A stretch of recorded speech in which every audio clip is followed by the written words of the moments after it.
I posted a video a while ago saying I quit my day job and started doing art full time, but I've since crawled back to my corporate overlords and begged to once again be enslaved in their clutches. I can now say I have some solid advice for anyone in a similar boat who is considering leaving their day job to do something more interesting so you can learn from my mistakes. But before I get to that, I want to tell you how it all went down. So my pixel art journey started in high school. I was a pretty okay artist already, but I could only draw things from images, kind of like a human printer. I couldn't make anything original for the life of me. I also had no experience with color at all, so I thought pixel art would be a good way to learn both skills since a pixel art drawing can be done very quickly. I could just pump them out as fast as possible. So I had this old book of 500 drawing prompts laying around, and I decided to do one each day and post them on Instagram. The prompt would say something like tree, and I had to think of something to draw for it. At first the drawings were just images that I kind of hand copied in pixel art, but I slowly began to feel more comfortable and began learning new tricks. I was learning when to use different types of outlines, the importance of contrast, and how to draw Shrek. All the essentials. After 500 days of constant drawings, I felt pretty good at it. Now the whole time I was also doing commissions and working on little game projects that never really went anywhere. I tried making this gladiator game where you fight in an arena and can build walls during the fight, but the code got too messy. I also tried making this game where you play as a slime that swings tools using momentum, but I didn't get very far with it. After posting more drawings, I eventually graduated college, abandoned my morals, and started my day job at a military defense contractor as an electrical engineer. I was basically a cog in a huge company with a questionable purpose. And that's when my existential dread started to kick in. Would I just be doing this until I'm 65, going to meetings, filling out reports, and probing circuits for the rest of my life? Now there are definitely worse fates, but I feel I was born to create and share. I want to have a more meaningful, direct impact on people's lives and provide something that brings joy, much like the hundreds of games I've grown to love that have shaped who I am as a person. My humor, how I solve problems, and how I socialize with my friends are all shaped by the games I've played, and I want nothing more than to have a similar impact on others. So I decided to focus and make a game that would free me from my sealed fate, Isle Goblin. For 2 years, I would come home from my 8-hour shift and work on the game for 4 to 6 hours, almost non-stop. If I ever felt like not working, I'd just think about being in a cubicle for the rest of my life and I'd be instantly determined. But after 2 years, the game kinda sucked. I was doing this weird turn-based concept at the time and it was all a bit of a mess. But on the positive side, I was selling art prints pretty well. I was getting more art commission requests than I could handle. I crunched some numbers and realized that if I left work, I can make enough money with pixel art to stay afloat. I talked to a manager at work who I trusted and he told me that I should give it a shot so that I don't have any regrets later in life, and that they'd hire me back anytime if it didn't work out. So I left, and for about 8 months, I sold art prints, stickers, and commissions and tried to squeeze in time for my game, which I restarted. It was fun for a few months, but there were 2 big issues. Number 1, the commissions took forever. I was making enough money, but some days I'd spend 10 or 12 hours just doing commissioned art pieces. I began to resent pixel art a bit, and it was super taxing and intensive work. With the engineering stuff, if I mess up and take too long, I just tell my boss I made a mistake and fix it the next day. But with art, if I take more time on something, I just have to stay up later to get it done on time. Then the second issue, I didn't have time for my game. I was spending so much time on regular pixel art that I ended up with even less time for the thing I loved most in the first place. So after about 8 months, I decided it was time to go back to a nice stable income so I'd be able to work on my game in peace. It wasn't an easy decision, but I think it was a good move for me. So here's my advice to anybody who may be thinking about doing something similar. Make sure that if you really get to the point where the money works out, only do it if you think you could really do it for 12 plus hours a day without losing your mind. I think I could do that with making games, but not with just pixel art. So that's my new goal. I'll hopefully get to the point where games make enough money to do them full time, but we'll see. I'm trying not to be too delusional about my odds. Indie games can be a tough market. But yeah, in my situation, keeping my day job for the stable income works best for me so I have more time for game stuff, but I recognize that everybody's situation is different. I'm curious if any of you are in a similar boat or maybe have done or are considering doing something similar. Let me know in the comments down below or even hop in the Discord and at me. I'd love to hear some other perspectives. So that was all about a year ago now. Since then, I've moved to a nicer company that does proton-based cancer treatment. It's a little more wholesome than a company that makes fighter jets, and I get to work on a particle accelerator that accelerates protons really fast and shoots them into people to destroy tumors in gigantic rotating rooms, which is pretty futuristic and cool. I'm at least content while I try my best to achieve my goals, and I think that's all I can ask for. But now that I've blabbed about my pixel art background and why I ended up going back to work, I want to show you the game and some of the things I've worked on. Now for anyone new here, I've been thinking of my game as kind of a blend between Stardew Valley and Terraria. You'll go out and explore for resources, slay the humans invading your island, fight bosses, and then come back to rebuild your town and socialize with the other goblins. The island is procedurally generated and full of exciting things.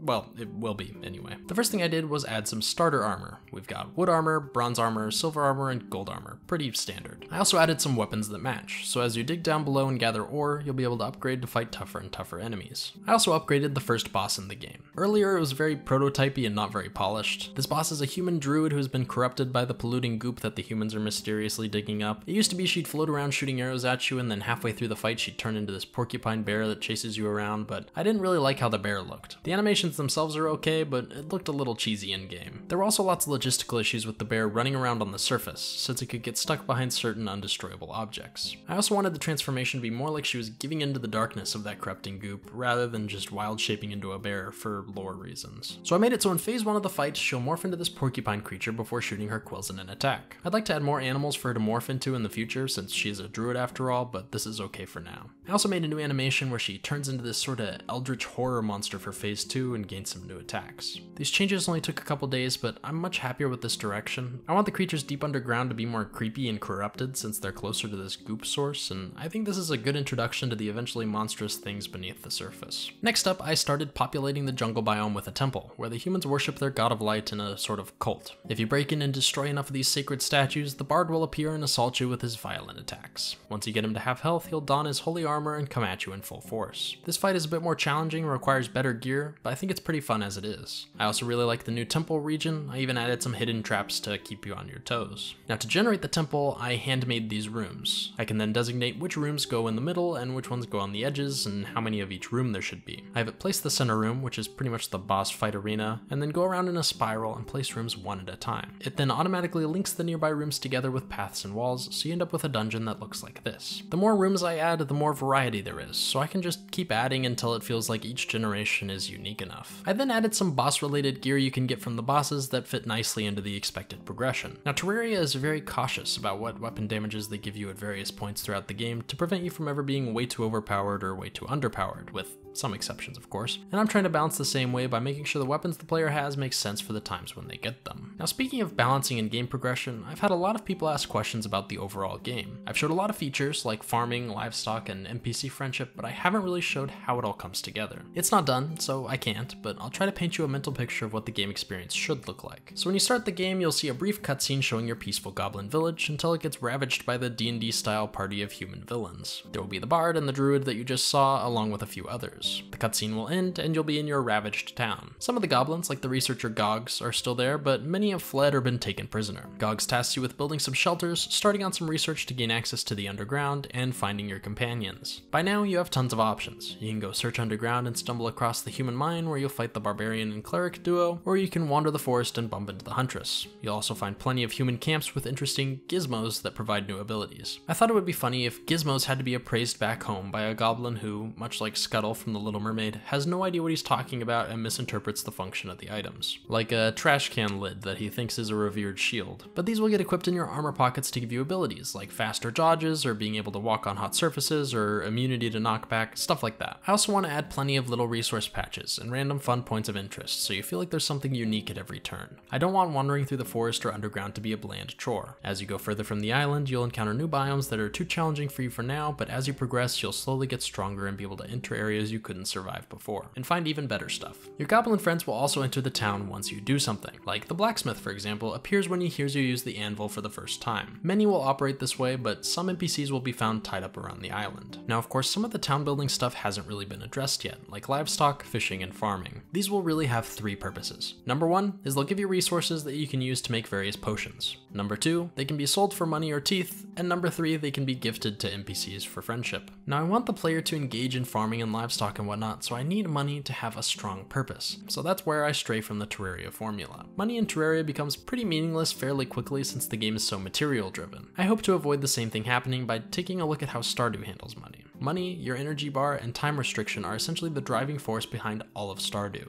Everything you do involves getting more money so you can waste less time and less energy in your energy bar and get more done in a day. I don't have these kinds of mechanics in the game, so I need to dangle something equally valuable over the player to get them to want money and engage in these features. This may take some experimentation, but for now I think these things will be, number one, blueprints from NPCs for new things to build. Some will be cosmetic, like a fountain for the town, and some will be functional, like new crafting station ideas. Number two, some quality of life things will be hidden behind money, like a backpack that gives you more inventory space, or maybe maybe some new research task that gives you interesting stuff, maybe new weapon types or access to certain areas, I don't know. And number 3, one of the most useful things for the player will be increasing their max HP. Currently, your max HP is increased by cleaning up pollution around the island, but I may need to shift this to be something you pay for instead. I'm not too sure exactly how to fit that into the game thematically, but it's kind of my last resort if I find that playtesters aren't too interested in engaging the economy. But yeah, that's kind of the general gist of the game. I think the very first version will have maybe 8 to 10 bosses total and will contain the surface level with 2 subfloors, but we'll see. Ultimately, I could really keep adding content forever, so I'll have to draw the line in the sand somewhere for the initial release. I also want to note that I've had to restrain myself very hard to resist the scope of the project creeping beyond where it should be for the initial release. I want to add swimming, skill trees, pits you can fall in, roofs, mounts you can ride on, tameable enemies, etc. But that can kind of all come later. For now, I just need to get the base game done, make it fun enough, and I can add more fluff and features once I have a solid base. Now before I go, as is tradition with these videos, I want to share my wishlist count with you guys for transparency. When selling a game, you can generally estimate the number of sales you'll get by looking at how many people have wishlisted. People say at 10 to 20,000 you have a decent chance of Steam picking up your game and showing it to more people. But with 50,000, things look even more optimistic. As I write this script, I have exactly 22,061, but it may have changed by the time I record the video. I absolutely never ever expected to get this kind of support, and I'm blown away by it. The YouTube channel also just passed 50,000 subs, which is huge, and I'm just glad that so many of you are hyped for the game. I really do just want to make a fun game to play with my friends, and I won't stop until it's genuinely hard to put down. So as usual, if the game looks interesting to you, feel free to wishlist so you get an email when it comes out in 10 million years, or subscribe to see future updates. Comments or likes also go a long way to making the YouTube algorithm like me. I can't really respond to every comment, but I do read every single one as they pop up on my Apple Watch, so maybe try to make me laugh while I'm in a boring work meeting. And with that, I want to thank you all for coming, and I will see you all next time.